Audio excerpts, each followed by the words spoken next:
And this latest news of a second meeting between Trump and Putin has obviously caused quite the stir. To give us a more in-depth look at their relationship, I'm now joined by communications expert Linda Lovitch. Linda, thank you so much for joining us. Hi, thank you for having me. Now, before we start dissecting their relationship, let's look at this clip. We're seeing a handshake, the first handshake between Trump and Putin. Quite the jovial tone. Oh, slow motion now. So, Linda, looking at them overall, the interactions we've seen between these two leaders, what's your take on the body language? What does that say about their relationship? Well, it's very interesting. In this one handshake, you know, there's something equal about both of them with their palms facing each other. But then Trump reaches under and pats Putin on the arm, making a dominant move here to show that he is the dominant. He is the #1 alpha male here, and he wants to show that.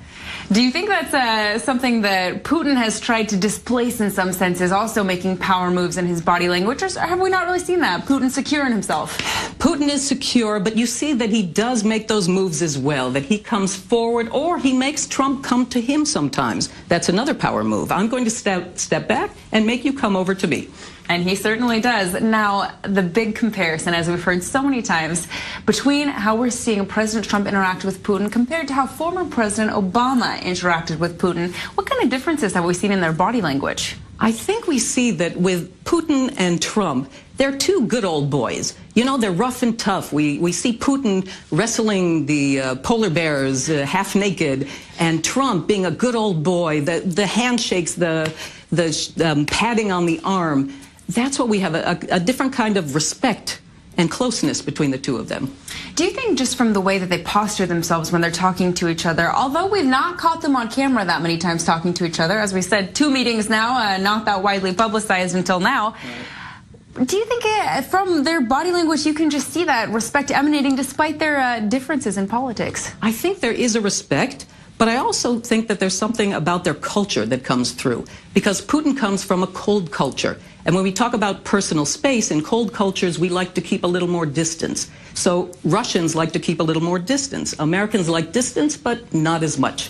Now, another money question. We've seen Trump throughout his first several months of his presidency meeting with various world leaders. How has his interaction with Putin differed from some of the other interactions we've seen? Well, I think it's certainly different than when he meets with Angela Merkel, for example, that he can't allow himself to be as familiar with her. So we can see how he's more familiar with some and taking a step back with others. Now, we also saw a number of interesting handshakes. We keep talking about this first handshake between Trump and Putin, but this wasn't the only interesting one that we've seen over the course of the last few months. We've seen a couple that just didn't seem to end. Also, power plays, as you said, by President Trump. Would you say that's sort of becoming a signature of the new president, to kind of go in for the long-lasting power play? Definitely. The pumping hand means I'm in charge and I'm going to decide when we finish this handshake, and that's what Trump does. Now, another question about Trump himself. Obviously, he was somewhat of a celebrity before assuming office. Have you seen any changes in his demeanor from how he acted on The Apprentice and in other events compared to how he now does as the president? No, I think he's exactly the same. Yeah? I think he Showman through and through? He is a reality show star turned president. And that's what made him president, I think, that he appealed to the people. I'm one of you. I'm going to talk like a good old boy. I'm going to say the things that you want to say. And I'm not going to change. I'm going to keep the way I was, because that's what you want.